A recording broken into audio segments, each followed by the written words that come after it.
정부 4년 평가 준비하고 있나요? 정부 4년의 평가를 따로 준비하는 것은 없습니다. 없는 것을 알고 있습니다. 최근에 언론 보도는 뭐죠? 네. 최근에 언론 보도는 뭡니까? 어떤 박근혜 정부 4년에 성과와 뭐 이런 거에 대해서 자료를 준비하고 있다는 보도가 나오는데 정부 4년 전체를 경제만 따로 하는 것이 아니라 아마 전체 다를 보는 것이 아닌가 싶습니다. 저희가 하는 것이 아니고요. 그러니까 하면 기획재정부도 할 거 아닙니까? 경제부처도. 예, 아마도 저희한테 의견을 물어보면 그것에 대한 자랑할 경제 분야에 대한 것은 좀 자랑할 만한 내용이 있습니까? 예, 아까도 말씀드렸습니다만은 공공부문 개혁 같은 것은 좀 그래도 저희가 어느 정도의 성과를 낸 것이 아닌가 하는 것이고요. 또 물론 지표상으로 성장률이 낮습니다만 그러나 상대적으로 보면 그래도 선방한 것을 저희가 볼 수가 있고 그것이 국제 신용평가기관의 평가에도 반영이 일부 되었다 이렇게 생각을 합니다. 국제 신용평가기관은 그 전날까지 좋다가도 부도가 나면 그 다음날로 떨어뜨리지 그렇게 신뢰할 수 있는 수치 평가가 아니죠. 자, 한번 표를 한번 보시죠. 그림을. 자, 경제 성장률 역대 정부하고 비교해 봤습니다. 가장 나쁘죠. 성장률. 네. 그다음에 자랑하시듯이 대답을 하시네요. 제가 솔직히 시인을 해야 된다는 뜻입니다. 국가 채무 빠르게 증가해서 노무현 정부 때 300조가 안 되던 게 이제 640조에 달하고 있습니다. 청년 실업률도 8.7%로 역대 가장 높습니다. 그다음에 최저임금 인상률도 물론 이명박 정부 때보다 좀 높아지긴 했지만 노무현 정부와 비교해보면 7.1%에 불과합니다. 거의 대부분의 그다음에 수출이나 무역도 거의 정책 크게 늘어나지 않았고 어떻게 생각하세요? 예, 의원님이 네 가지 지표를 말씀하셨기 때문에 그것은 저희가 특히 이제 성장률의 문제는 솔직히 말씀드렸습니다. 실제로 제일 낮습니다. 그런데 그것에는 정말 이제 우리가 과거와 같은 5% 성장할 수 있는 경제인가에 대해서 생각을 해봐야 된다고 보고요. 그렇습니다. 저도 그 얘기하는 겁니다. 자, 다음 그림을 제가 보이는 게 뉴노멀 양극화 문제입니다. 자, 이 한국 경제가 더 이상 이제 고성장하기 어렵습니다. 저도 인정합니다. 근데 그럼에도 불구하고 정부는 늘 다른 경제 평가 기관보다 높은 경제 성장을 예측하고 있죠. 금년도 2.6% 지금 경제 전망하는데 네. 대부분의 경제 기관이 이거보다 더 낮은 거 알고 계시죠? 높은 데도 있습니다만은 자, 그리고 2.4% 이렇게 인구 성장률 계속 떨어지고 있고 이제 뭐냐면 이런 저성장, 저고용 그리고 무역 확대가 더 이상 이루어지지 않는 속에서 과연 그럼 경제 활로를 어떻게 찾아야 되냐. 근데 여전히 지금 정부는 기존의 낙수 이론에 연연하고 있는 거 아닙니까? 어떻게 생각하세요? 부총리께서. 낙수 이론 예를 들면 몇 개의 선도 부문이 잘 되면 그것이 퍼진다 하는 것이 만약에 낙수 이론이라면 저희가 이제 그런 식의 경제 구조를 생각할 때는 아니고 그렇게 생각지도 않습니다. 그러니까 특정한 예를 들어서 과거와 같이 특정 어느 부문을 잘 되면 낙수 효과가 나타나므로 거기를 직접적으로 지원도 많이 하고 이런 식으로 하지 않는다는 말씀을 드립니다. 자, 그럼 과거처럼 낙수 이론 이제 끝났다고 보시는 겁니까? 그리고 불균형 성장, 예를 들면 특정 부분의 선도 성장을 통해서 전체 경제를 어떻게든 이끌어간다. 이 부분도 이제는 어려운 거 아니겠어요? 그래서 이제 과거 우리가 성장연대, 개발연대 했던 그와 같은 불균형 성장의 문제는 그와 같은 모델은 저희가 이미 이제 상당히 선진국 문턱까지 온 상황에서는 이미 경제 구조가 바뀌어서 그런 것은 될 수 없다고 봅니다. 그러나 또 한편으로 본다면 지금 우리가 4차 산업혁명을 다들 얘기를 합니다만은 그런 부분에 대해서는 국가적인 지원이 있어야 된다는 R&D나 이런 것을 통해서 그런 것도 보면 어떻게 보면 그 부분에 대한 지원을 확대하자는 것이 있기 때문에 지금 4차 산업혁명 지금 얘기하셨는데 그럼 4차 산업혁명에 대해서 뭘 하고 계세요, 정부가? 저희가 지금 이제 물론 초기 단계라서 그것을 지금 모든 제가 황당한 게 정부에게 저는 주로 산업부 관련돼서 하면 IoT나 네. 빅데이터 관련돼서 뭘 하고 있는지 내놓으면 하고 있는 게 없어요. 한번 점검해 보신 적 있어요, 경제부처나? 예, 저희가 지금 특정 몇 개 산업을 정하고 이 부분에 대한 지원을 한다는 것도 제가 얘기하는 건 말뿐이라는 겁니다. 4차 산업혁명 얘기를 하는데 실제로 준비하고 있지 않다는 거고 그거에 대해서 별로 심각성을 못 느끼고 있는 겁니다. 그래서 레토릭이고 대통령에 대해서 보고서만 하고 있는 거죠. 아니, 그냥 그 보고만 하는 것은 아니고요. 제가 그래도 좀 더 구체적인 안을 지금까지도 만들어 왔고 앞으로도 또 꾸준히 만들고 이렇게 하도록 하겠습니다. 자, 그다음에 이 소득 양극화가 결국은 저성장은 물론이고 경기 불황을 야기시키고 있는 것 같아요.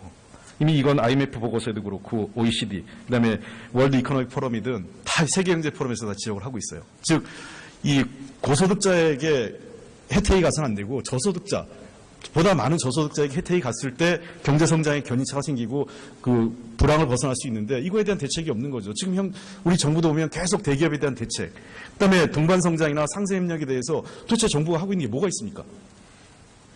그 대기업에 대한 대책은 저희가 기본적으로 대기업을 뭐 더 이상 지원을 한다든가 이런 것은 하지 않고 있습니다. 그러니까 오히려 대기업은 그 해외 무대에 나가서 잘 활동을 할 수 있도록 하는 것이 어떻게 보면 역설적으로. 아니, 그렇게 얘기하시는데 작년과 금년 초에 작년에 통과시켰던 법안들을 보면 그 원샷법도 그렇고, 예. 그리고 그 상호 출자 제한 기업들 그 상한 기준을 높인 것도 그렇고 전부 다 대기업 또는 중견기업 혜택 본 거 아닙니까?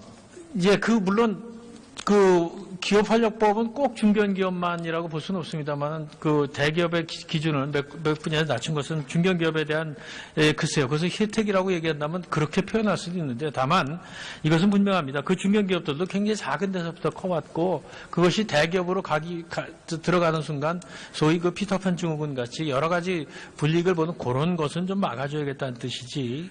그것이. 자, 알겠습니다. 저는 더 들었고요. 그다음에 소득 양극화가 매우 심각합니다. 지금 대기업과 중소기업, 그다음에 정규직과 비정규직 간의 편차가 커서 대기업 정규직을 100으로 놓으면 중소기업 정규직이나 비정규직 50% 이하입니다. 예. 이거에 대해서 근본적인 대책을 개선해야 되는 대책을 만드는 것이 어렵고요. 그 결과 한국 중산층이 계속 무너지고 있어요. 지금 56%까지 최근 이건 더 이후 통계가 지금 신뢰할 만한 통계가 안 나와서 지금 그런데 계속 중산층이 몰락하고 있고 그래서 매번 대선 주자들, 정당들이 중산층을 다시 부활시키겠다, 중산층을 살리겠다고 하지만 그거에 대한 실질적인 대책이 안 나오죠. 정부 중산층과 서민을 살리겠다고 하면서 상가 임대차 보호법이나 전월세 상한제에 대해서는 반대하고 있지 않습니까, 정부가? 아니 상가 임대차 보호법은 저희도 전향적으로 좀 더 개정을 하고자 하는 생각을 가지고 있고요.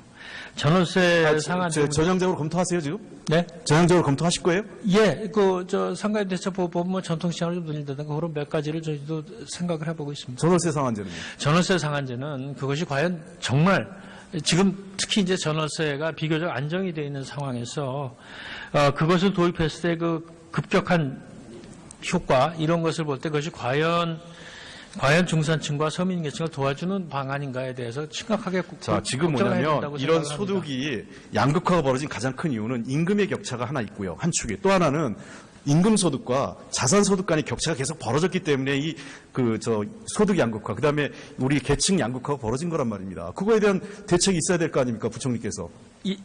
예, 그것은 이제 당연히 필요하다고 생각을 합니다. 필요하다고 말씀하시고 어떤 대책이 있냐는 거예요. 그 임금의 말씀을 먼저 드린다면 임금의 차이는 지금 아까 정규직 비정규직 차이도 말씀하셨고 또 그 외에 전반적인 임금의 차이도 말씀을 저희가 걱정을 했는데 그것은 역시 노동개혁이 가장 쉬운 방법이라고 봅니다. 예, 아태 지역 보면 우리 소득 점유비가 그 표를 보면 지난 90년부터 상위 소득 10%가 옛날엔 90년 29%에 불과했는데 지금 45%로 아태 국가 중에서 제일 높습니다. 상위 소득의 점유가. 그만큼 이 상위 소득이 그냥 빠르게 늘었다는 것이죠. 이런 중소기업과 대기업의 구조도 많이 매우 커졌어요. 이제 제가 그림 보여드리겠는데 생산액 봐도 임금 수준은 아까 얘기했지만 평균 치면 한 60%밖에 수준이 안 됩니다. 중소기업이, 대기업에.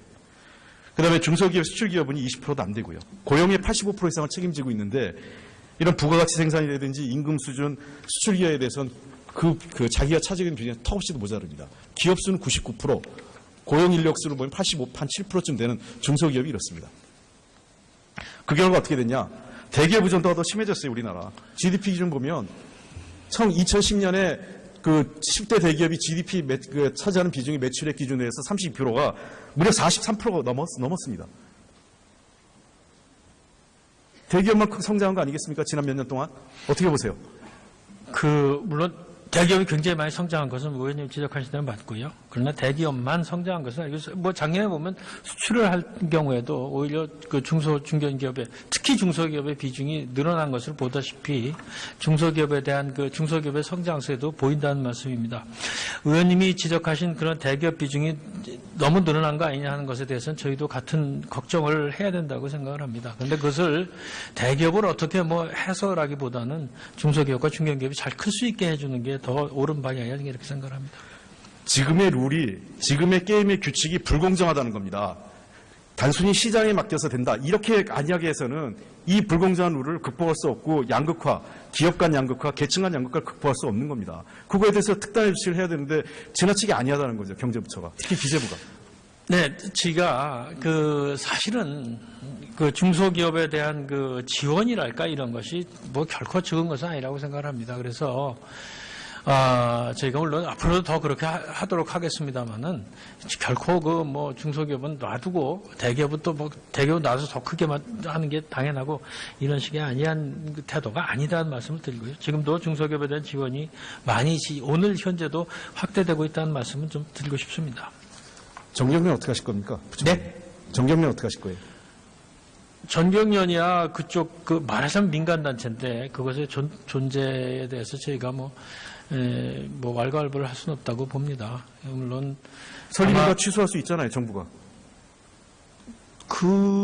제가 그거는 알아봐야 되겠습니다. 과연 그것을 특별한 뭐 사전적인 것이 없이 취소를 할 수 있는지 그거에 대해서 알아봐야 되겠고요. 다만 뭐 여러 차례 국회에서도 그렇고 많은 분들이 전경련의 문제점에 대해 지적을 했고 그래서 뭐 지금 심지어는 대기업들도 탈퇴를 하는 것을 알고 있습니다만은 존폐 여부는 전경련이 정해야 되는 것이고요. 다만 공공기관이 왜 회비를 내면서 전경련 회원이 되느냐 하는 지적은 저희가 무겁게 받아들이고 그래서 지금 다 탈퇴를 결정하고 실제로 탈퇴가 된 것으로 알고 있습니다. 지금 정경련이 생존하기 위해서 여러 가지로 로비하고 있고 이 문건 보셨어요? 정경련 개혁반지로 그림 한번 보세요. 네, 전 못 봤습니다. 정경련 쇄신해서 향후 조직 개편하고 살아남기 위해서 그 전방위적으로 정치권과 그 정부 쪽에 로비하고 있다는데 이거 보신 적 있습니까? 이건 제가 보지는 못했습니다. 예, 본 적이 없습니다. 예. 정경련 잘 아시다시피 출발부터 이게 정경유착의 산물이었습니다. 5.16 군사쿠데타 이후에 부패 경제인들 석방해달라고 당시 이병철 씨가 박정희 그 평행 의장하고 협의해서 이걸 만든 겁니다. 그게 어떻게 했습니까? 정경유착의 본산이었죠. 최근에는 보수단체, 말도 안 되는 우리 사회를 둘러 쪼개는 보수단체에다가 시위하는데 자금 지원해 주는 게 어디 있습니까? 역대 이런 적은 없었습니다. 전두환 정권 때도 이러지 않았습니다. 어떻게 하실 겁니까? 예, 우선 뭐 전경련이 과거에 이제 탄생의 그런 측면도 있습니다만 그동안에 또 전경련이 그 개발연대에 있어서 상당히 역할을 한 것도 있다고 저희는 판단하고 있습니다. 그런 것이 많은 분들이 그런 판단을 하고 있고요. 자, 이제 근데 지금 현재 상황에서 전경련의 여러 가지 문제점이 지적이 되고 있기 때문에 그래서 뭐 작년에 청문회 과정에서도 탈퇴를 하는 게 옳지 않냐는 지적들이 있으셨고 그래서 아마 기업들이 제일 중요한 그 회원들이 이제 기업인데 기업들이 탈퇴를 하는 것으로 알고 있습니다. 그리고 공공기관도 탈퇴를 하고 있고요. 자, 이 그림 하나 띄우면서 제가 마무리하겠습니다. 정경유착, 금권정치, 비리 원상, 전국경제인연합회 차제 빨리. 정부가 결정해서 설립인가 취소하세요. 이게 담당 부처가 산업점 통상부인데 산업부에 지금 등록단체입니다. 그래서 정부 차원에서 기업들이 스스로 해체하기 전에 설립인가 취소시키십시오. 예, 정부가 그것을 그래도 민간단체인데 그렇게 그냥 하기는 어려울 텐데 하여튼 아마 그 좋은 방안이 나올 수 있지 않을까 이렇게 생각을 합니다. 예. 사랑하는 국민 여러분, 국회의장과 선배 동료 의원 여러분, 그리고 국무위원 여러분, 더불어민주당 홍익표 의원입니다. 근대 자본주의 경제학의 아버지라고 할 수 있죠. 아담 스미스가 국부론에서 한 말이 있습니다. 대다수의 구성원이 빈곤하고 비참한 사회는 절대로 풍요하고 행복해질 수 없다라고 했습니다. 미국의 노벨 경제학상을 수상했던 조셉 스티글리츠도 이런 얘기를 했습니다. 경제가 공평하지 않다면 회복되는 것이 아니다 라고 최근에 불평등의 대가라는 책에서 언급한 바 있습니다.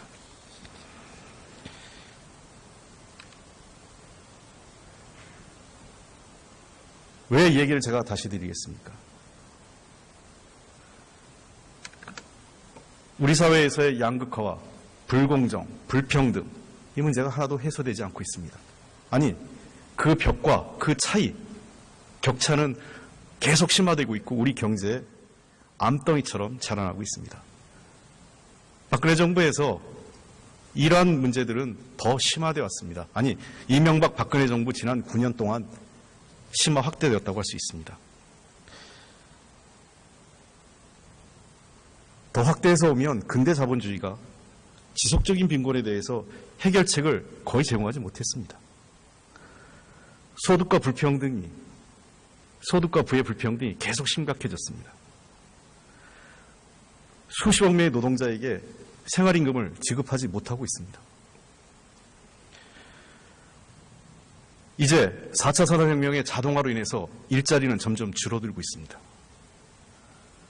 기업들은 자기들이 사업을 하면서 그로 인해서 초래된 사회적 비용을 국민 대다수에게 그리고 사회에 떠넘기고 있습니다. 규제가 없으면 환경과 천연자원은 남용되거나 파손됩니다.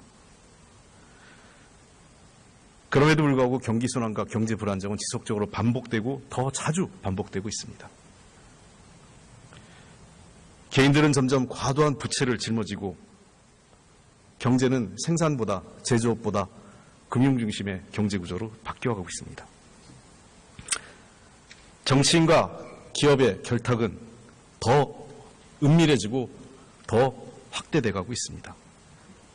오늘날 우리 한국의 현실에서는 더더욱 그렇습니다.